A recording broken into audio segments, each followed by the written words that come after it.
Something very interesting happened yesterday during the Building Bridges Initiative rally in Meru County. While Kipchumba Murkomen and Moses Kuria were busy creating all the drama, Babu Owino was emerging as the clear darling of the crowd. Ako wapi? Ako wapi? Mheshimiwa Dr. Martin Owino kutoka Ndhiwa. Ako ndani. Dr. Lilian Gogo from Langwe. Lilian ako wapi? Mheshimiwa Babu Owino. Ate yule jamaa wa TV mtiarara tarata na hiyo story nyingine. We goja tutaongea hiyo. Mheshimiwa. And that was not the first time it was happening. For those who remember, in January, Babu Owino and DJ Evolve were involved in an incident at B Club in Nairobi. And most Kenyans believed at that time that that was the end of Babu Owino, politically speaking. But from all indications, Babu Owino is emerging much stronger from that incident. We all remember that the incident happened a week to the first BBI meeting in Kisii. So Babu Owino was not able to attend the Kisii BBI meeting. He was also not able to attend the Kakamega BBI meeting. Again, he was not able to attend the Mombasa BBI meeting and the Kitui BBI meeting also. But Babu Owino made the first public appearance in Narok County. And in Narok, Babu Owino was also the clear favorite and the darling of the crowd. All other members, but I want to say a few things. Ndio niweze kuwaita waheshimiwa. Atakuja, Babu atakuja. Babu atakuja. Naomba musalie mmetulia, tuko na ratiba ambayo itafuatwa. Okay, Babu kuja Babu.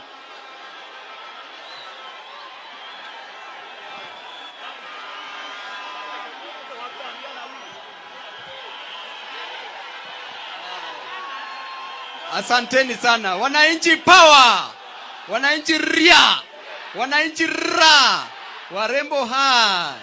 Wamama mwe. Mimi nataka kuambia ya kwamba hii BBI fever iko stronger than coronavirus. Asanteni sana. Haya sasa mtulia basi sababu amezungumza Babu.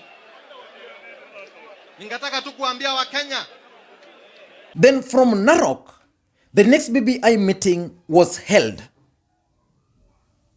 in Garissa. And in Garissa, the situation was also the same. Babu Owino was still the darling of the crowd. MP for Garissa, MP for Mandera East, Honorable Kenyan, MP for Wajir North, Women Rep Wajir,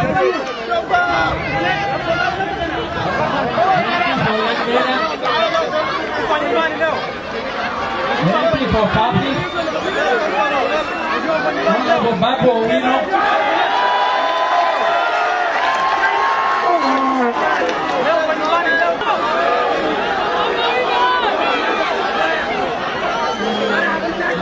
Associate of NAT.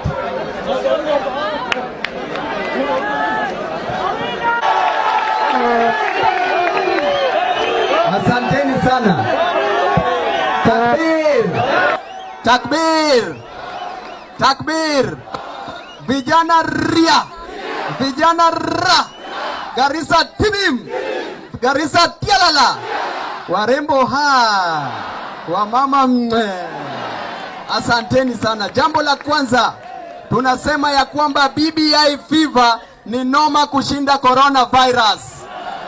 And to be honest, I was not surprised at the reception Babu Owino got in Narok and in Garissa, because I believed that those two regions were basically NASA strongholds, and that NASA supporters always like the kind of the brand of politics which Babu Owino normally plays, the firebrand kind of politics. But when the same happened in Meru yesterday, I started asking myself several questions. What is it that Babu Owino has, politically speaking? Because for those who might not know, Babu Owino is only 30 years. Babu Owino, let me just get you a brief history of Babu Owino. Babu Owino was born in 1989. Where were you in 1989? That's when Babu Owino was born. Babu Owino went to primary school, Kisumu Township. He was born in Nyalenda and raised there, Nyalenda in Kisumu. Between 1995 and 2002, that's when Mwai Kibaki was getting elected. That's when Babu Owino was completing his primary school.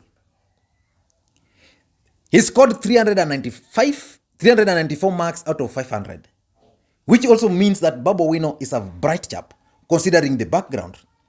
Then he was called to study in Mangu, but the mother could not afford that school fee. So he ended up at Kisumu Boys. And at Kisumu Boys, Babu Owino scored a straight A-. And he joined the University of Nairobi.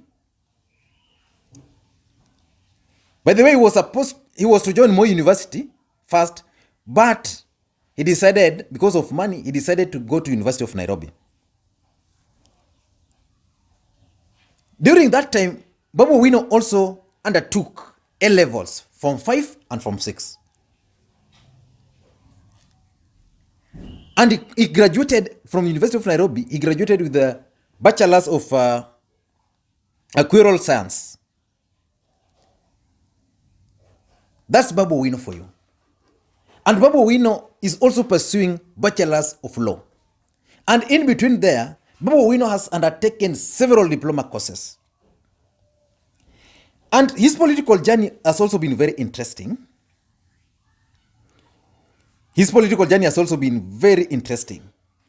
Babu Owino vied for SONU chairmanship in 2011 and 2012, which he won. Again, I'm not sure whether I'm right, because this is what I'm getting from somewhere here. He vied in 2011 and 2012, which he won. Then he retained it again for 4 consecutive years. Nobody has ever achieved that in university leadership. Then Babu Owino first vied as a member of parliament in Westlands in 2013. But he lost to Tim Wanyonyi. Then in the last election, Babu Owino opted to go for Embakasi East. And I remember when I met him around that time, I was like, why can't you just run for Embakasi West? Because I believed Embakasi West was much easier to win, considering that my friend John Ogutu was the member of parliament in Embakasi East, and he had told me he was not going to contest again. But I can remember so well the kind of campaign John Ogutu had, how he faced that lady, the owner of Double M, Mary Mwangi, and I knew it was not going to be very easy for him. But Babu Owino told me one thing, that he had sat down and did his own calculations of all the constituencies in Nairobi.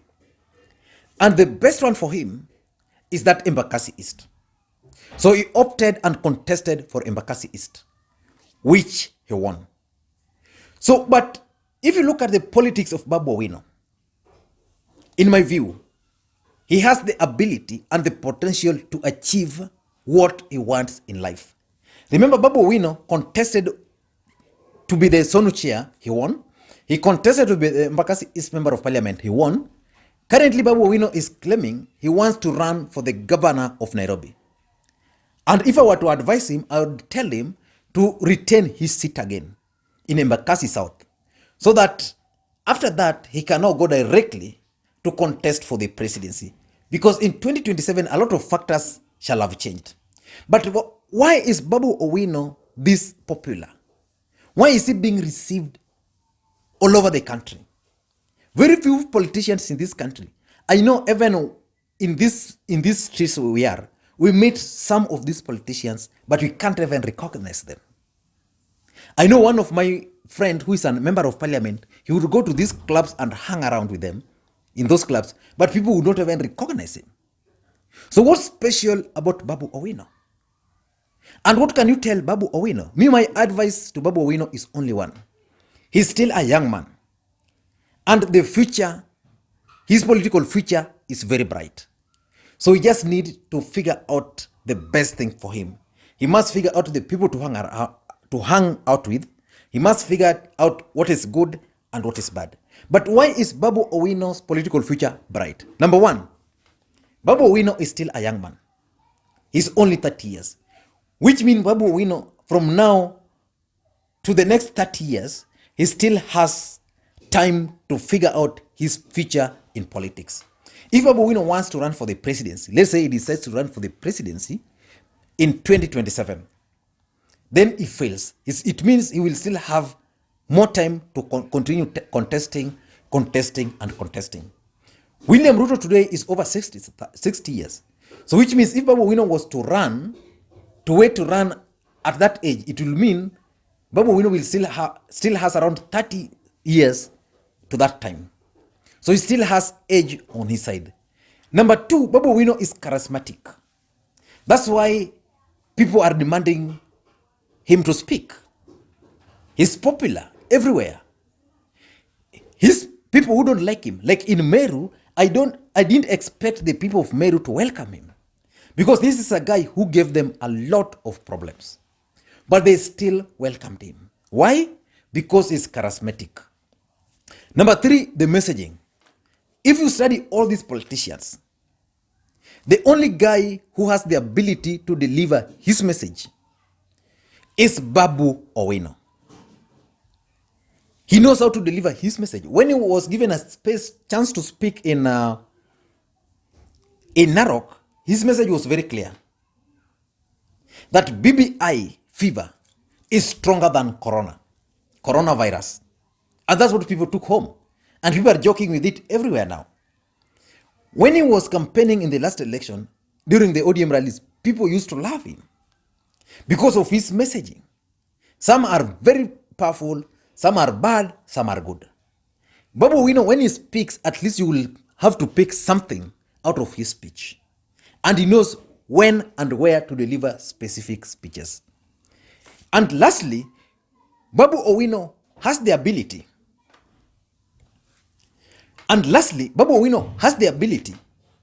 To maneuver his ways around. When everybody thought that Babu Owino was destroyed, Babu Owino maneuvered his ways, went to DJ Evolve, and is now catering for the bills. The father of DJ Evolve is on record confessing that if it was not for the help of Babu Owino, the son would have died. And as we speak, the bill is already 8 million. And Babu Owino is covering all that. He's actually paid 5 million. So that's Babu Owino. He has a way of maneuvering his ways.